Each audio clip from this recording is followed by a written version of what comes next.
첫 뉴스는 뭡니까? 네, 국정원이 헌법재판소의 동향 정보를 수집했다고 전직 국정원 고위 간부가 폭로했다라는 보도입니다. 지목된 사람은 사법부 정보 수집을 담당했던 국정원 4급인데요. 올해 초부터 활동했다고 합니다. 당담자가요, 탄핵에 대한 재판관들의 견해를 파악하고 상부에 보고했다. 이렇게 SBS가 보도한 겁니다. 이분 한 주 동안 발음 새는 거 보십시오. 어제 뭐 하셨습니까? 아니요. 피로가 풀리질 않아요. 주말에 쉬어야 되는데. 예. 자, 이번 한 주 동안 아마 가장 주시한 뉴스가 후속 보도가 이어지지 않을까. 제가 지난 한 달 동안 뜬금없이 가졌던 의문이 있지 않습니까? 친박 진영은 왜 탄핵이 기각될 것처럼 갑자기 정당과 대선 주자들에게 헌재 판결에 승복해야 한다는 서약서를 쓰자고 적극적으로 나서는가. 우리는 모르는 그들만 아는 어떤 정보가 있는 게 아닐까. 그 의문을 제가 계속 제기해왔는데 응답은 없었어요, 그동안. 근데 이 보도대로라면 이게 바로 그 의문에 대한 답에 해당되는 보도가 아닐까 싶은데, 한마디로 이제 재판관들을 견해를 파악해가지고 보고를 했다는 거잖아요. 예. 예, 그렇죠. 이 보도에 따르면요. 국정원은 물론 부인하고 있습니다. 네, 국정원은 항상 부인하니까요. 네네. 관련. 물론 뭐 그런 보고가 있었다고 하더라도 그런 보고대로 결론이 난다는 보장 같은 건 전혀 없죠. 근데 만약 이게 사실이면 당시 이 정보는 국정원만 알려고 받았을 리는 없고 청와대에 보고했을 거라는 추정이 이제 충분히 가능한 상황이 되는데, 만약 이게 사실이면 이거는 국정원이 국내 정치에 개입했다 이런 수준이 아니고 역사를 자기들 손으로 바꾸려고 한 거죠. 예. 예, 또다시 국정원이 등장한 거죠. 이건 이게 전 내란죄에 해당되는 거라고 봅니다. 왜냐하면 헌법기관의 기능 행사를 강압하거나 방해하거나 불가능하게 하거나 그게 내란이거든요. 별도의 단독 특검으로 다룰 만한 사안이라고 보고, 그 보도 내용이 꽤 구체적이에요. 그 A씨, 4급 A씨가 등장하는데 이분이 국정조사 청문회 때 양승태 대법원장 예. 사찰 문건을 작성했다고 하는 사람이고, 또 지시한 사람은 보도에 따르면 우병우 민정수석과 친분이 있는 국정원 고위 간부 이렇게 표현이 됐죠. 예. 친분이라는 표현만으로는 특정할 수는 없는데 일반적으로 알려지기로는 우병우 민정수석과 친분이 있다 이렇게 표현되는 건 국정원 2차장이죠. 네, 속칭 우병우 라인으로 지목되고 있죠. 네. 검찰 출신입니다. 최현수 국정원 2차장이 일반적으로는 친분이 있다고 표현되는데, 이분이 이제 검사장이 승진된 직후에 국정원 2차장 자리에 가달라고 우병우 전 민정수석이 요청했다 이렇게 알려져 있어요. 네. 근데 검사장 승진이 됐으니까 정권 말기에 그걸 관두고 그 자리에 가는 사람이 잘 없단 말이죠. 근데 그 자리에 가라고 권유했다고 알려진 사람이 또 아이러니하게도 박영수 특검이에요. 양아들이라고 알려져 있죠. 아이러니합니다. 이게 지금은 서로 정반대 위치에 있으니까. 어쨌든 이번 주 내내 주시 뉴스가 전 될 거라고 보고, 참 참고로 재판관들에게 권총을 찬 경호원을 배치했다고 했잖아요. 예, 밀착 경호하고 있습니다. 저는 이 경호 인력도 이런 뉴스가 나온 김에 철저히 파악을 해봐야 된다. 왜냐하면 제가 알기로는 국정원은 이런 인력 배치에도 영향을 미칠 수 있거든요.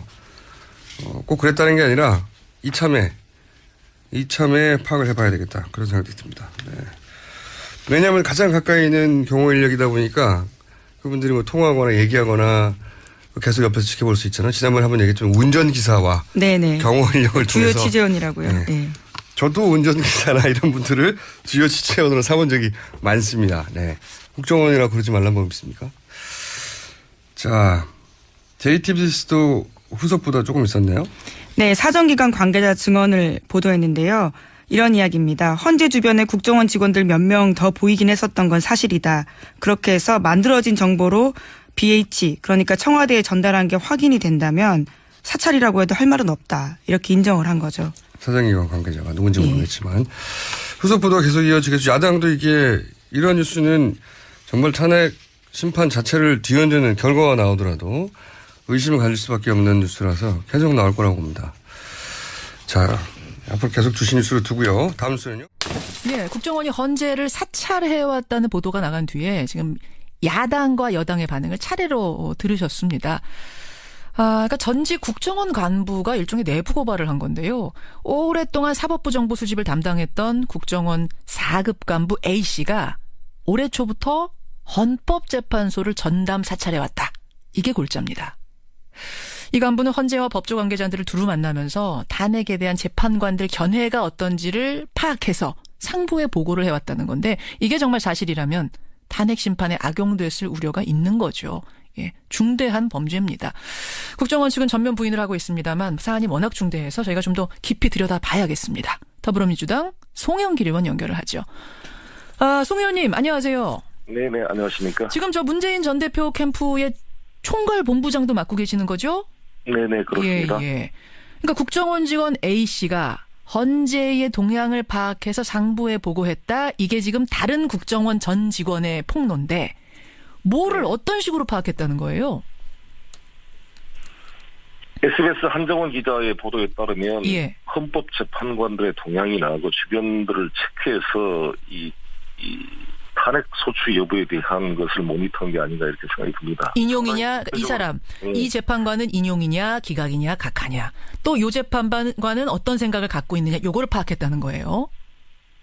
그게 가장 궁금한 사항이 아니겠습니까? 청와대 입장에서. 아하. 그래서 아무래도 이런 부분들이 지난번에 김기춘 비서실장 시절에 김명환 민정수석의 메모 같은 걸 보면 예. 사법부에 대한 여러 가지 체크하는 것들이 나오고 있을 뿐만 아니라 국정원이 그동안 댓글 사건이라든지 이 대법원장, 춘천지방법원장 사찰 문건 같은 것들을 있었던 걸 유추해 볼 때 예. 상당히 의심이 많이 갑니다. 예. 그 사찰 문건 여러분 기억하실 거예요. 양승태 대법원장이었죠. 등산을 뭐 어떻게 다닌다. 뭐를 좋아한다. 뭐를 싫어한다. 네. 뭘 어떻게 했다. 뭐 이런 개인적인 정보를 다 취합해서 위에 보고했다는 요 사찰. 네. 근데 원래 국정원이라는 곳은 대공, 대테러 관련된 거 아니면 어떤 국내 정보도 수집 못하게 돼 있는 거죠. 그렇습니다. 예. 이 국정원법 제3조에 따라서 이게 금지되어 있습니다. 이건 분명한 사실 불법. 사드 배치를 둘러싼 중국의 보복 조치 예상 이런 것들을 좀 국정원이나 이런 데서 해야 되는 거 아닙니까? 그런 것을 전혀 예상도 하지 못하고. 예. 그럼 이게 사실이라면 이걸 파악해서 누구한테 보고했다고 그 라인을 어떻게 보세요? 글쎄, 그건 더 파악을 해봐야 되겠습니다만, 우병우 전 수석이 청와대와 밀착돼, 지금도 뭐, 박근혜 남자로 알려져 있는 분이고, 또 이분이 심어놓은 국정원 조직도 있는 거 아니겠어요? 어허. 아주 옛날에 추 모 국장도 그렇고, 지금 최 모 처장도 아주 친한 관계로 알려져 있고, 예. 수시로 통화한 것으로 알려져 있습니다. 예. 이 우병우라는 분이 수사를 받은 그런 상황에서도 검찰국장과 천여 차례 통화를 했다 그러고 그렇죠. 김수남 검찰총장과도 수시로 통화를 했다 그러니까 예. 대한민국에 자기를 수사하는 검찰의 총수와 수시로 통화할 수 있는 사람이 참 있을 수 있겠습니까? 자신을 수사하는 검찰의 총수와 통화가 가능한 사람, 수시로 가능한 사람이 있을 수 있겠느냐. 결국 지금 그 폭로한 전직 간부에 따르면 우병우 수석하고 친분이 있는 국정원의 고위 간부가 있고 그 고위 간부가 직접 A씨한테 이걸 사찰해라, 헌재 사찰해라, 동향 파악해라 이렇게 지시를 했다는 폭로거든요. 그럼 결국 그 라인 타고 또 청와대로 갔을 거라고 보시는 거군요. 그렇습니다. 그래서 저희 당은 오늘 오후에 우리 김병기 의원, 조응천 의원, 신경민 의원, 이인영 의원 이렇게 네 분이 국회 정보위 위원입니다. 예. 우상 원내대표와 함께 예. 긴급 회의를 열어서 이에 대한 진상 조사를 할 생각입니다. 근데 이거를 이제 파악을 했어요. 어떤 재판관이 어떤 성향을 가지고 있고 어떤 쪽으로 지금 결론을 생각하고 있는가를 파악을 했다 하면은 그걸 어떻게 탄핵 심판에 이용한다는 거죠? 대통령이 직접 임명한 헌법재판관들이 있는 거 아니겠어요? 있죠. 세 분만 반대하면 기각될 수 있기 때문에 뭔가 같이 연결을 하려고 시도를 하지 않겠습니까? 물론 시도는 쉽지 않겠지만. 그래서 저는 어제도 우리 김문수 전 지사와 KBS 토론회를 했는데. 예. 기각을 확신을 하고 있어요. 그냥 분장실에서 이야기했을 때도. 김문수 지사가 이거 탄핵 기각될 거라고 확신하세요? 그렇게 한 분들이 많잖아요. 근데 분장실에서 서로 사적으로 이야기를 해도. 예. 무조건 기각될 거라 그래서 이분들이 뭔 정보를 알고 그러나 아니면 뭐 그냥 자신들의 희망사항 아닙니까? 희망사항을 말하는 거겠죠. 근데 이런 혹시라도 예. 이러한 이 공작들이 병행되고 있다고 한다면 심각한 문제가 아니겠습니까? 그럴 리가 없겠지만 예. 이번 기회에 이러한 요소들을 차단하는 계기로 삼아야 된다 이렇게 알겠습니다. 생각합니다. 지금 국정원의 반응이 나왔어요. 국정원에서는 전혀 사실 무근이고 이건 명예훼손감이다. 또 뭐 여당도 반응 나옵니다만 아니 한 언론에서 나온 보도가 전부고 그 보도 역시 다른 증거 없이 그냥 전직 국정원 직원 말에만 의존한 건데 이거 어떻게 믿을 수가 있느냐 이건 어떻게 생각하세요? 여러 가지 더 확인을 해봐야 되겠습니다만 그 한 기자도 어제 이렇게 간접적으로 접촉을 해봤는데 예. 뭐 확실한 근거가 있다 이렇게 주장을 하고 있는 것이고 그래서 이번 계기로 더 정보위 차원에서 더 조사를 해볼 생각입니다. 아니 그 기자가 다른 근거가 있다 확실한 근거가 있다 그렇게 말을 해요. 제가 직접 통화된 건 아니고요. 예. 간접적으로 뭐 듣기로는? 근거가 있다라고 이렇게 주장하고 있다 그럽니다. 추가 네. 보도가 또 나올 수도 있다는 얘기군요. 그래 모르겠습니다. 그 문제는. 예, 알겠습니다. 보통 뭐 다른 근거가 있다고 하면은 추가 보도가 이어지는 게 이제 보통 언론이니까. 5일에 SNS에다가 이렇게 쓰셨어요. 송영길 의원께서. 비밀병기가 나서기로 했다. 앞으로 다가올 조기 대선에 제2의 댓글 공작 못하도록 쐐기를 박아야 한다. 이 비밀병기란 게 무슨 말씀이십니까? 김병기 의원을 이야기하는 겁니다. 김병기 의원 국정원 출신. 네. 뭐 어떻게 쐐기를 박으시겠어요? 이번 계기에 이제 정보위 차원에서 조사를 하고 예. 저희들도 여러 가지 국정원 관련 전직 의원들과 이 대응반을 만들어서 예. 이러한 요소들을 모니터해서 국정원을 또 감시하는 조직을 만들어야죠. 아니 근데 지난번에 사실은 대선 개입 댓글 사건 뭐 있고 나서 이런 거 다 재발 방지책 만들어진 줄 알았는데 아니었어요. 어떠한 제도를 만들었더라도 운영하는 사람이 이걸 사적으로 악용해버리고 실제 우병우가 검찰국장을 수시로 천여 차례 통화했다는 것은 심각한 거 아닙니까? 그렇죠. 대한민국 검사의 인사권을 장악하고 있는 검찰국장과 예. 수시로 사적인 통화가 되고 뭐 공적인 통화라 그러겠지만 예. 총장도 통화되고 자기가 또 그 국정원의 국장을 임명하고 또 차장과도 수시로 통화되는 이런 구조하에서는 제도와 체계가 다 무력화돼 버린 거죠. 무력화시키는 알겠습니다. 네. 그래서 이 청와대 민정수석이나 이런 자리가 최순실 같은 사람이 비선이 개입돼서 이런 시스템을 다 무시해버리고 돼버리면 예. 국가 체계가 다 사유화돼버리고 무너지는 거죠. 그렇죠. 예, 이 부분 뭐 아직은 의혹입니다만 이게 사실이라면 정말 중대한 사건이어서 좀 철저하게 밝혀주시기를 부탁드리면서 송영길 의원님 시간 별로 없지만 사드 얘기 좀 잠깐 하겠습니다. 네. 사드 부지 제공한 롯데그룹에 대한 중국 내 그 제재 압박 수위를 넘어가고 있는데 네. 지난 1월에 중국 다녀오셨잖아요. 네, 그렇습니다. 그때도 이런 기류를 감지하고 오셨어요? 우리 국민들이나 또 보수적인 분들은 사드 배치를 해버리고 나면 기정사실화돼서 중국도 어쩔 수 없을 것이다. 이러한 막연한 그 예상을 하고 있는 것 같아요. 예. 미국 측도 그러고요. 그러나 제가 만나본 중국 입장에서는 이게 그렇게 쉽게 넘어갈 사안이 아니다. 전략적 이해관계로 보고 있기 때문에 심각한 후유증이 발생하고 한중 관계가 아주 계속 악화될 가능성이 높습니다. 심각한 후유증. 그럼 어느 정도 보복까지, 어느 정도 타격까지 예상하시나요? 중단교의 수준에까지 가겠다는 거 아니었어요? 단교 수준? 이게 사드 배치를 단순한 사드만의 문제가 아니라 이게 한미일 군사 공동체 강화로 제2의 나토로 보는 겁니다. 중국과 러시아를 견제하기 위한 제2의 나토가 만들어진 것이다. 쿠바에 미사일을 배치하는 것처럼 예. 그렇게 심각한 자신들의 국가 안보의 이해관계로 보는 것이죠. 우리의 그 의견과는 상관없이. 그러면 저는 이런 사드 배치 찬반을 넘어서 예. 좀 중국의 반발을 누그러뜨리는 역할을 했어야 되는데 6월 30일 날 황교안 국무총리가 중국을 방문해서 시진핑을 만났을 때 한마디도 이런 이야기가 없었던 거 아닙니까? 결정된 것도 없고. 그렇죠. 그 자리에서 또 사드에 대한 반대의 입장을 시진핑 주석이 또 밝혔고. 근데 돌아와서 일주일 만에 바로 결정을 해버렸단 말이에요. 그러면 설령 결정을 하더라도 이렇게 졸속적으로 하게 되면 중국이 생각할 때 무시당 얼마나 무시당한 느낌을 그렇겠네요. 일주일 전에 저희 국회의원들도 엄청나게 무시당한 거 아닙니까? 국회에 나와서 한민구 장관이 김종대 의원 질의에 아무런 준비도 안 돼 있다. 논의된 바 없다. 이렇게 해놓고 바로 들어가서 결정을 했으니 이게 정상적인 국방부 장관도 소외된 최순실이나 어떤 비선에 의해서 급작스레 결정된 게 아닌가. 로키드 마틴의 로비가 있었던 것이 아닌가. 이런 의심을 할 수밖에 없는 것이죠. 할 수밖에 없는 상황. 이번 사드 배치로 가장 이익을 볼 사람은 로키드 마틴 회사이고요. 네, 알겠습니다. 두 번째는 일본이고 세 번째는 북한이라는 거 아니겠습니까? 하하, 예. 우리에게 가장 중요한 것은 북한의 6차 핵실험을 막는 것이고 ICBM 개발을 막는 것인데 그것을 막을 수 있는 힘은 그래도 중국에 있습니다. 중국이 지금 유엔 결의안 2270, 232를 나름대로 지키고 석탄 수입량도 제한시키고 성의를 나름대로 보이고 있는데 사드 배치로 중국을 이렇게 발로 쳐서 한중 간의 관계가 벌어지고 미중 간의 관계가 벌어지면 북한은 이때가 기회다 생각하고 6차 핵실험을 도발할 수가 있거든요. 알겠어. 그런 의미에서 북한도 도운 셈이 됐다. 근데요. 송영길 의원님.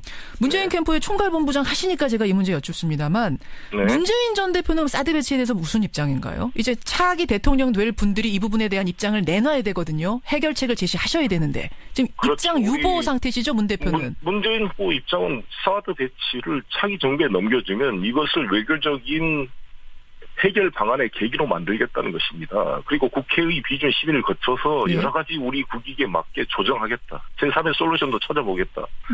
외교적으로 이것을 해결할 수 있는 보관이 있다. 자신이 있다. 이것을 표명하고 있는 것입니다. 배치 철회 이쪽은 아닙니까? 철회로 지금 이재명 시장 같은 분들은 입장을 정리하셨거든요. 근데 그 정도는 아니고요.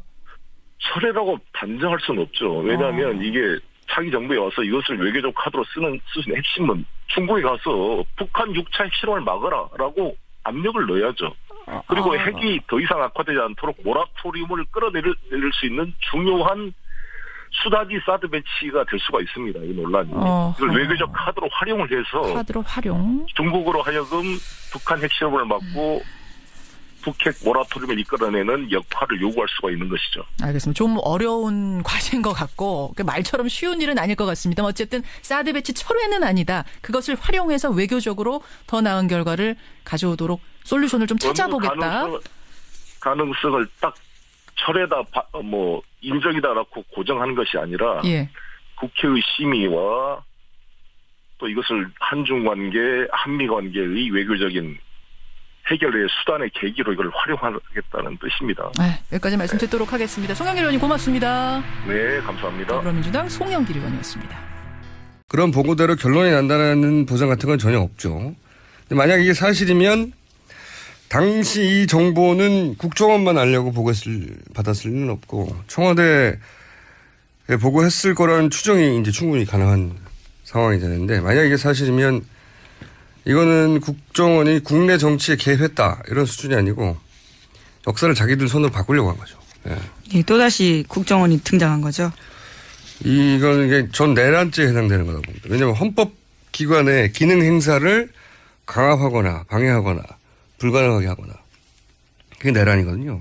별도의 단독 특검으로 다룰 만한 사안이라고 보고 그 보도 내용 꽤 구체적이에요. 그 A씨 4급 A씨 등장하는데 이분이 국정조사 청문회 때 양승태 대법원장 사찰 문건을 작성했다고 하는 사람이고 또 지시한 사람은 보도에 따르면 우병우 민정수석과 친분이 있는 국정원 고위 간부 이렇게 표현이 됐죠. 친분이라는 표현만으로는 특정할 수는 없는데 일반적으로 알려지기로는 우병우 민정수석과 친분이 있다 이렇게 표현되는 건 국정원 2차장이죠. 네, 속칭 우병우 라인으로 지목되고 있죠. 검찰 출신입니다. 최현수 국정원 2차장이 일반적으로는 친분이 있다고 표현되는데 이분이 이제 검사장이 승진된 직후에 국정원 2차장 자리에 가다 첫 뉴스는 뭡니까? 네, 국정원이 헌법재판소의 동향 정보를 수집했다고 전직 국정원 고위 간부가 폭로했다라는 보도입니다. 지목된 사람은 사법부 정보 수집을 담당했던 국정원 4급인데요. 올해 초부터 활동했다고 합니다. 당담자가요. 탄핵에 대한 재판관들의 견해를 파악하고 상부에 보고했다. 이렇게 SBS가 보도한 겁니다. 이분 한 주 동안 발음 새는 거 보십시오. 어제 뭐 하셨습니까? 아니요. 피로가 풀리질 않아요. 주말에 쉬어야 되는데. 자, 이번 한 주 동안 아마 가장 주시한 뉴스가 후속 보도가 이어지지 않을까. 제가 지난 한 달 동안 뜬금없이 가졌던 의문이 있지 않습니까? 친박 진영은 왜 탄핵이 기각될 것처럼 갑자기 정당과 대선 주자들에게 헌재 판결에 승복해야 한다는 서약서를 쓰자고 적극적으로 나서는가. 우리는 모르는 그들만 아는 어떤 정보가 있는 게 아닐까. 그 의문을 제가 계속 제기해왔는데 응답은 없었어요, 그동안. 근데 이 보도대로라면 이게 바로 그 의문에 대한 답에 해당되는 보도가 아닐까 싶은데, 한마디로 이제 재판관들을 견해를 파악해가지고 보고를 했다는 거잖아요. 예. 예, 그렇죠. 이 보도에 따르면요. 국정원은 물론 부인하고 있습니다. 네, 국정원은 항상 부인하니까요. 네네. 관련. 물론 뭐 그런 보고가 있었다고 하더라도. 그러니까 청와대에 전달한 게 확인이 된다면 사찰이라고 해도 할 말은 없다. 이렇게 인정을 한 거죠. 사장기관 관계자가 누군지 예. 모르겠지만.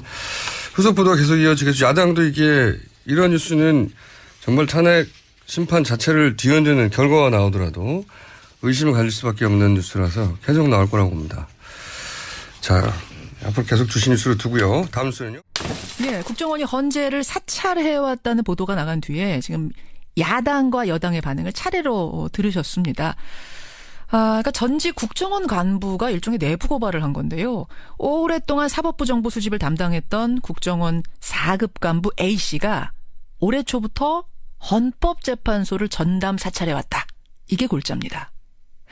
이 간부는 헌재와 법조 관계자들을 두루 만나면서 탄핵에 대한 재판관들 견해가 어떤지를 파악해서 상부에 보고를 해왔다는 건데 이게 정말 사실이라면 탄핵 심판에 악용됐을 우려가 있는 거죠.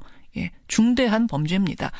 국정원 측은 전면 부인을 하고 있습니다만 사안이 워낙 중대해서 저희가 좀 더 깊이 들여다봐야겠습니다. 더불어민주당 송영길 의원 연결을 하죠. 송 의원님 안녕하세요. 네네, 안녕하십니까. 지금 저 문재인 전 대표 캠프의 총괄 본부장도 맡고 계시는 거죠? 네네, 그렇습니다. 예. 그러니까 국정원 직원 A씨가 헌재의 동향을 파악해서 상부에 보고했다. 이게 지금 다른 국정원 전 직원의 폭로인데 뭐를 어떤 식으로 파악했다는 거예요? SBS 한정원 기자의 보도에 따르면 예. 헌법재판관들의 동향이 나고 주변들을 체크해서 이 탄핵 소추 여부에 대한 것을 모니터한 게 아닌가 이렇게 생각이 듭니다. 인용이냐 이 사람 이 재판관은 인용이냐 기각이냐 각하냐 또 요 재판관은 어떤 생각을 갖고 있느냐 요거를 파악했다는 거예요. 그게 가장 궁금한 사항이 아니겠습니까? 청와대 입장에서. 아하. 그래서 아무래도 이런 부분들이 지난번에 김기춘 비서실장 시절에 김명환 민정수석의 메모 같은 걸 보면 예. 사법부에 대한 여러 가지 체크하는 것들이 나오고 있을 뿐만 아니라 또 국정원이 그동안 댓글 사건이라든지 이 대법원장, 춘천지방법원장 사찰 문건 같은 것들을 있었던 걸 유추해 볼 때 예. 상당히 의심이 많이 갑니다. 예. 그 사찰 문건 여러분 기억하실 거예요. 양승태 대법원장이었죠. 등산을 뭐 어떻게 다닌다, 뭐를 좋아한다, 뭐를 싫어한다, 네. 뭘 어떻게 했다, 뭐 이런 개인적인 정보를 다 취합해서 위에 보고했다는 요 사찰. 네. 근데 원래 국정원이라는 곳은 대공, 대테러 관련된 거 아니면 어떤 국내 정보도 수집 못하게 돼 있는 거죠. 그렇습니다. 예. 이 국정원법 제3조에 따라서 이게 금지되어 있습니다. 이건 분명한 사실 불법. 사드 배치를 둘러싼 중국의 보복 조치 예상 이런 것들을 좀 국정원이나 이런 데서 해야 되는 거 아닙니까? 하려고 우병우 전 민정수석이 요청했다 이렇게 알려져 있어요. 네. 근데 검사장 승진이 됐으니까 정권 말기에 그걸 관두고 그 자리에 가는 사람이 잘 없단 말이죠. 근데 그 자리에 가라고 권유했다고 알려진 사람이 또 아이러니하게도 박영수 특검이에요. 양아들이라고 알려져 있죠. 아이러니합니다. 이게 지금은 서로 정반대 위치에 있으니까. 어쨌든 이번 주 내내 주시 뉴스가 전 될 거라고 보고, 참 참고로 재판관들에게 권총을 찬 경호원을 배치했다고 했잖아요. 예, 밀착 경호하고 있습니다. 저는 이 경호 인력도 이런 뉴스가 나온 김에 철저히 파악을 해봐야 된다. 왜냐하면 제가 알기로는 국정원은 이런 인력 배치에도 영향을 미칠 수 있거든요. 꼭 그랬다는 게 아니라 이참에 파악을 해봐야 되겠다. 그런 생각이 듭니다. 네. 왜냐하면 가장 가까이 있는 경호 인력이다 보니까 그분들이 뭐 통화하거나 얘기하거나 계속 옆에서 지켜볼 수 있잖아요. 지난번에 한번 얘기했지만 운전기사와 네네. 경호 인력을 주요 통해서 취재원이라고요. 네. 네. 저도 운전기사나 이런 분들을 주요 취재원으로 삼은 적이 많습니다. 네. 국정원이라고 그러지 말란 법 있습니까? 자, JTBC도 후속보다 조금 있었네요. 네, 사정기관 관계자 증언을 보도했는데요.